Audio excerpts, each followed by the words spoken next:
আসসালামু আলাইকুম প্রিয় শিক্ষার্থীরা। হাজারিও নাগ এমসিকিউ সলভ কোর্সে তোমাদের সবাইকে স্বাগত।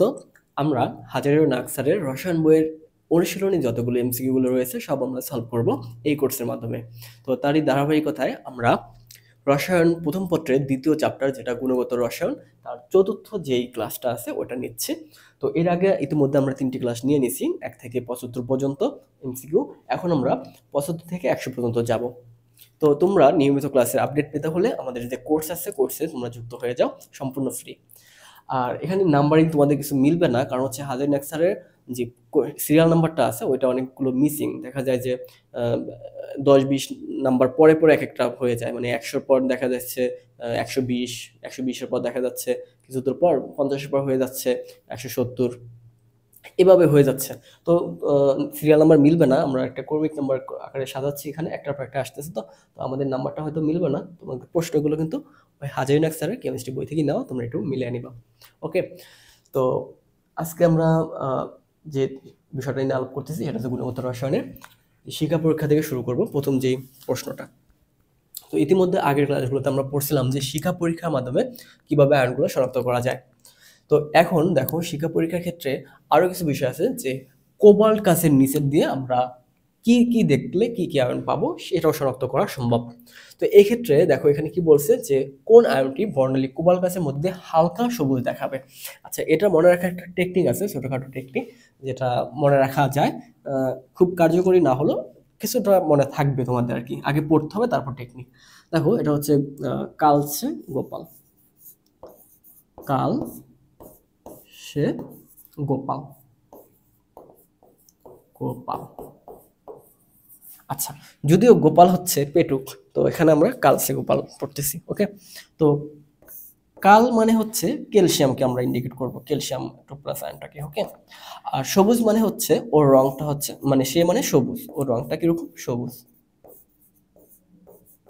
আচ্ছা, আর গোপালের ক্ষেত্রে গোপাল দেখো, গোপালের ক্ষেত্রে কি হচ্ছে গোপাল, তো গোপাল মানে হচ্ছে গোতে হচ্ছে গোলাপ, গোলাপি।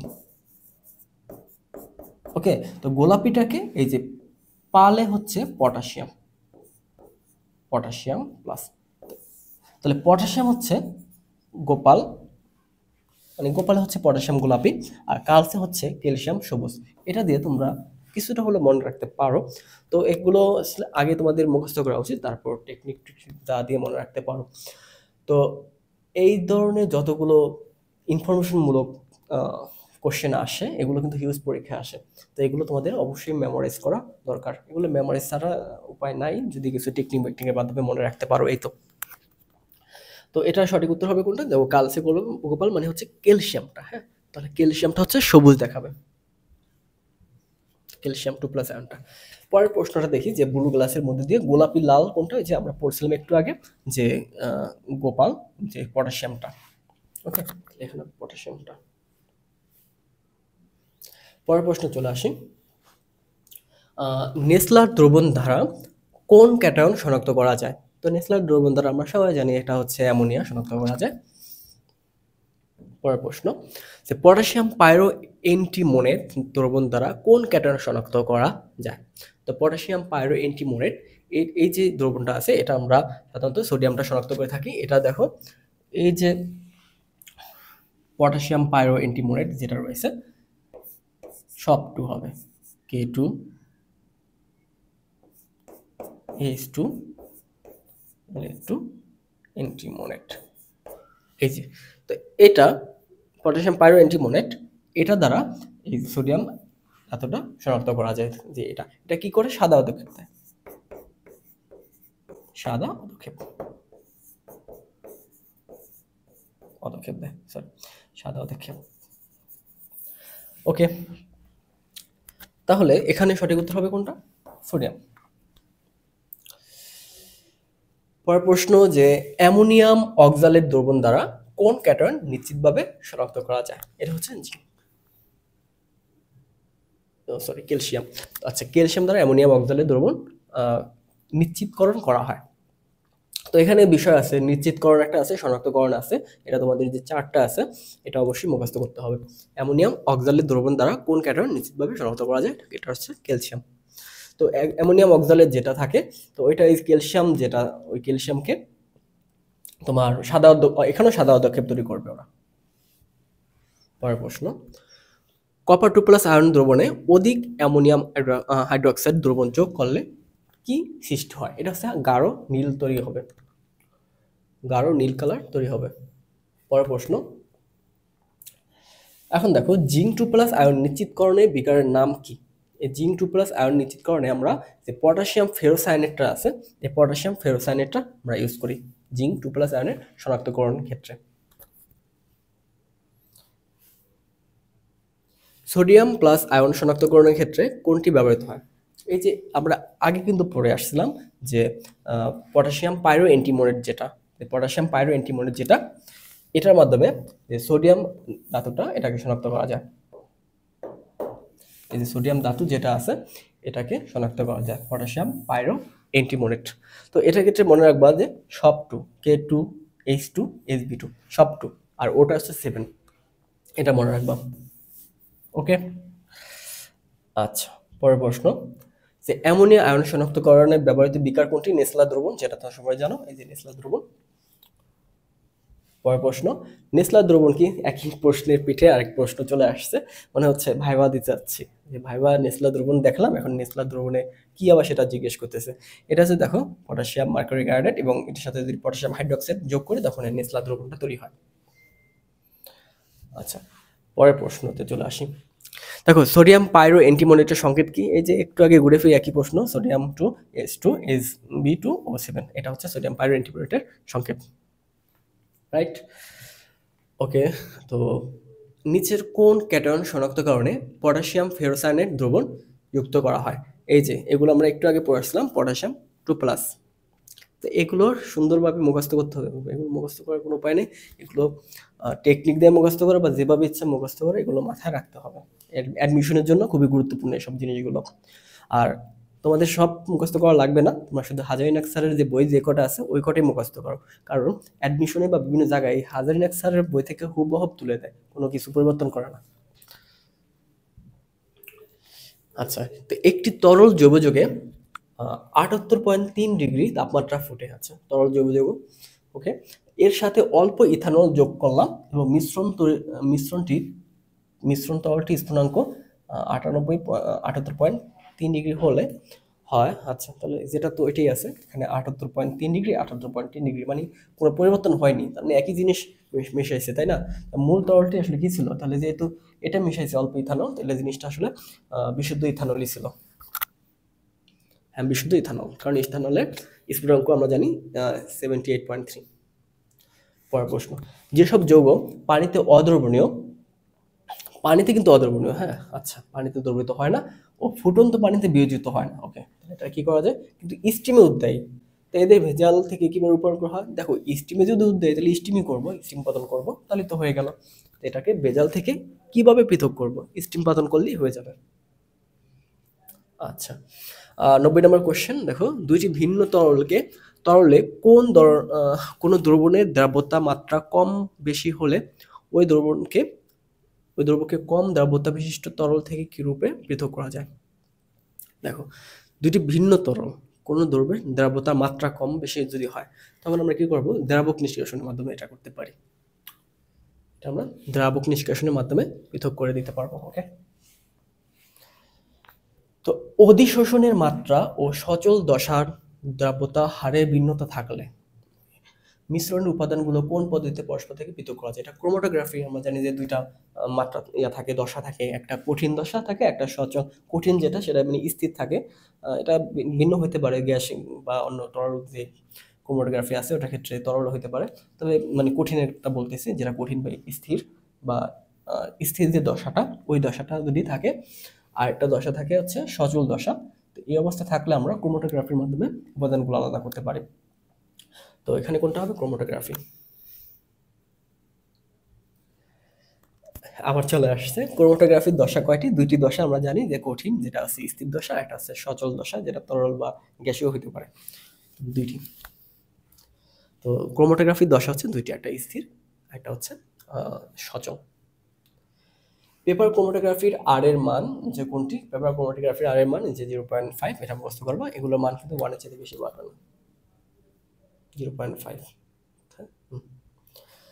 তো 94 নম্বর কোশ্চেনে চলে আসছি যে কোন প্রক্রিয়ায় এই থোরিয়াম থেকে প্লাটিনিয়াম যেটা তৈরি হচ্ছে। দেখো এই জায়গাটায় আমাদের ভর সংখ্যার কোনো পরিবর্তন কি হচ্ছে? ভর সংখ্যার কোনো পরিবর্তন হচ্ছে না, 234 থেকে 234, কিন্তু পরিবর্তন হচ্ছে কার? পরিবর্তন হচ্ছে এই দেখো এখানে 90 চলে আসছে। তাহলে এটা কিভাবে সম্ভব? এটা এখান থেকে যদি একটা বিটা যদি ইমার্শন হয় তখনই এটা সম্ভব। কারণ বিটাতে কি হয় যে একটা যে প্রোটন ইলেকট্রন থাকে, এগুলো একটা করে কি কমে না, এখানে বিয়োগ হয়। কারণ বিয়োগ হলে কি হবে, মানে 90 থেকে এটা যদি বিয়োগ হয় তখন তো আবার মেনলি 91 হয়ে যাবে।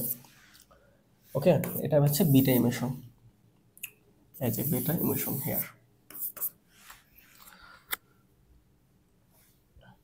পরের প্রশ্নটি, যেসব পরমাণুর ভর সংখ্যা একই কিন্তু পারমাণবিক সংখ্যা ভিন্ন, এদের কি বলা হয়? দেখো ভর সংখ্যা এক, তাহলে ভর সংখ্যা এক মানে ভার সংখ্যা এক, মানে এটাকে আমরা এভাবে মনে রাখতে পারি, যাদের ভর সংখ্যা এক তাদের আইসোমার বলি আমরা। আইসোমার, সরি ভর মানে আইসোবার, সরি। তো যাদের ভর সংখ্যা সমান আইসোবার, মানে ভর থেকে ভার, এটা মনে রাখতে হবে। ভর থেকে বার, আর সে টোন, টোন যেটা থাকবে সেটা হচ্ছে নিউটন সংখ্যা সমান থাকে, আর প্রোটন যেটা সেটা হচ্ছে টোপ মানে প্রোটন সংখ্যা সমান থাকে। এবার মনে রাখবা টোপ, টোন, ভর, ভরে হচ্ছে ভার। আচ্ছা দেখো 96 নম্বর কোশ্চেন চলে আসছে, নিচের কোন আলোক রশ্মির তরঙ্গদৈর্ঘ্য সবচেয়ে দীর্ঘ? তো এটা আমরা জানি যে মাইক্রোওয়েভ যেটা সবচেয়ে বড় থাকে, মাইক্রোওয়েভের উপর দিকে থাকে। এক্স রে, ভিজিবল রে, গামা রে, এগুলো খুবই ছোট। এক্স রে তো অনেক ছোট, গামা রে ছোট, ভিজিবল রে একটু বড় যেটা আমরা দেখতে পাই। এক্স রে, গামা রে এগুলো তো দেখতে পাই না, এগুলো খুবই ছোট। আর মাইক্রোওয়েভটা একটু বড়, সবচেয়ে বড়, তাহলে এটা হবে মাইক্রোওয়েভ। আচ্ছা, কোবাল থেকে কোবাল-2+ এর জন্য নিচের কোন যোজ্যতা ইলেকট্রনটি বিন্যাসটি সঠিক? নিচের কোন যোজ্যতা ইলেকট্রন বিন্যাসটি সঠিক? এখন দেখো কোবাল থেকে কোবাল-2+ আসছে, মানে আয়ন হয়েছে। এক্ষেত্রে কি হবে একটু দেখো। এক্ষেত্রে আমাদের যে লাস্ট যেটা থাকে কোবাল্টের ক্ষেত্রে আমরা জানি যে লাস্ট এটা হয় যে 3d7, ওকে, 3d7 4s2 যেটা। এখন দুইটা ইলেকট্রন যখন যাবে কোবাল-2+ হবে, তখন কিন্তু এই 4s থেকে কিন্তু দুইটা ইলেকট্রন যাবে। তাহলে কি দাঁড়াবে, এটা এখান থেকে 3d7 হয়ে 4s শূন্য হয়ে যাবে। তাহলে এই সেটটা হবে সঠিক। দেখো 3d7 4s2, এখান থেকে এই 2টা ইলেকট্রন গিয়ে কোবাল-2+ হবে। আচ্ছা, আমরা শেষের দিকে চলে আসছি। 98 নম্বর প্রশ্ন, নিচের কোনটি ইলেকট্রন বিন্যাসের সাধারণ নিয়মে ব্যতিক্রম ঘটায়? এটা হচ্ছে ক্রোমিয়াম ইলেকট্রন বিন্যাসের সাধারণ ঘটায়। এটা আমরা ছোটবেলা থেকে করে আসছি, যেরকম আসে যে 3d এখানে 5 হয়ে যায় আর 4s1 হয়ে যায়, মানে এরকম হয়ে যায়, মানে এখানে 2 ছিল, এখানে 4 ছিল, 1 এখানে চলে আসে আর কি। এভাবে এটা এখানে অর্ধপূর্ণ বা পূর্ণ হয়, যেটা কপারের ক্ষেত্রে পূর্ণ হয়ে যায়, এটা তো ক্রোমিয়াম। কপারের ক্ষেত্রে আমরা শিখছিলাম এভাবে 3d এখানে 10 হয়, এখানে 4s1 হয়। আচ্ছা, 99 নম্বর প্রশ্ন, যে রিডবার্গ দ্রবকের RH দ্বারা প্রকাশিত H এর বর্ণালী বামার সিরিজের সর্বনিম্ন তরঙ্গদৈর্ঘ্য কত? আচ্ছা, বামার সিরিজ যেহেতু বলছে, বামার সিরিজ কয় নাম্বার থাকে? 2 নম্বরে থাকে। তাহলে বামার সিরিজে 2 নম্বরে থাকে, তাহলে হচ্ছে 2, আর হচ্ছে ও আসবে কোথা থেকে? 3 নম্বর থেকে আসবে, উপরের লেভেল থেকে আসবে। তখন হচ্ছে এখানে আমি দেই 1/2² মাইনাস 1/3², ওকে। আর এটার যে গুণ আকারে থাকে রিডবার্গ ধ্রুবক যেটা, এটা কি আকারে থাকে? কম্পাঙ্ক বা যেটা দাও এটা। তো এখানে যে RH দ্বারা প্রকাশিত হয়, তাহলে এস এর বর্ণালীর বামার সিরিজের সর্বনিম্ন তরঙ্গ সংখ্যা বিকিরিত রশ্মির কত? তাহলে এই ক্ষেত্রে আমাদের কত হবে, এগুলো যদি হিসাব করি, আর যদি থাকে, এখন এখানে দেখো নিচে কত ছিল, এই যে এটা যদি হিসাব করি তখন আমাদের এভাবে চলে আসতো যে এখানে আমাদের 65 চলে আসছে, 66 চলে আসতো, এখানে 5 চলে আসতো। মানে এটা এটা তো আমাদের প্রায় অনেক বেশিরভাগ ক্ষেত্রে আমরা এই ধরনের জিনিস পেয়ে থাকি। তো এগুলো যারা তোমরা রেগুলার ম্যাথগুলো সলভ করো বা এমসিকিউ সলভ করো, তারা বেশিরভাগ সময় এই ধরনের জিনিস দেখার সাথে সাথে এমসিকিউ গুলো তোমরা কারেক্ট করতে পারবা। তাহলে সঠিক উত্তর কোনটা হবে? 5RS 36। আচ্ছা, এখন দেখো লাস্ট কোশ্চেনটা আসছি। আজকের যে ক্লাসটা আছে এই ক্লাসের লাস্ট কোশ্চেনটা, শিক্ষা পরীক্ষায় ব্যবহৃত কোবাল্ট ব্লু গ্লাস কোন আলো সম্পূর্ণ শোষণ করে ফেলে? আচ্ছা, এই শিক্ষা পরীক্ষায় কোবাল্ট গ্লাস বা শিক্ষা পরীক্ষা যত কোন আলো কোনটা দিয়ে নির্দিষ্ট করে, এই জিনিসগুলো সুন্দরভাবে মুখস্থ করে নাও, ঠিক আছে? আর তোমাদের যদি কোনো ট্রিক্স দরকার হয় সেটাও বলো, তোমাদের জন্য সুন্দরভাবে ট্রিক্স বের করে এটা এটা ক্লাস নেবো না। আচ্ছা, এটা কোনটা? এটা হচ্ছে সোনালী হলুদ, যেটা এটা সম্পূর্ণ শোষণ করে নিয়ে যায়। হুম। তো এই ছিল যে আজকের চতুর্থ ক্লাসটা ছিল গুণগত রসায়ন, যে দ্বিতীয় চ্যাপ্টারটা প্রথম পত্রের। তো আমরা এই চ্যাপ্টারের জন্য আরো আমাদের মেবি 2টা ক্লাস লাগবে, যেহেতু 100টা আমরা এমসিকিউ সলভ করে ফেলছি। আরো 163টা মোট এমসিকিউ এটার ভিতরে, কিন্তু তোমাদের বইতে দেওয়া আছে 200-র উপরে কিন্তু সিরিয়াল নাম্বার ভুল করে দেওয়া, মাঝখানে কিন্তু অনেকগুলো গায়েব কিছু নাই। তো আমরা কি করছি, সবগুলোই নিয়েছি, নিয়ে আমাদের 163টা এমসিকিউ আর কি হয়েছে। তো 100টা কমপ্লিট হয়ে গেছে, আর 63টা এমসিকিউ আমরা পরবর্তীতে আরো 2টা ক্লাস হয়তো লাগতে পারে, তো ওই ক্লাসগুলোতে সলভ করে দেবো। তো সেই পর্যন্ত সাথে থাকো, এবং নিয়মিত যদি এই ক্লাসগুলোর আপডেট পেতে চাও তাহলে অবশ্যই কোর্সে যুক্ত হও। কোর্সে এই ক্লাসগুলো নিয়মিত আপডেট পাবা, এবং ওখানে এক্সাম দেওয়ার কিন্তু বিশেষ সুবিধা রয়েছে। ওকে, তো সেই পর্যন্ত সবাই ভালো থাকো, আল্লাহ হাফিজ।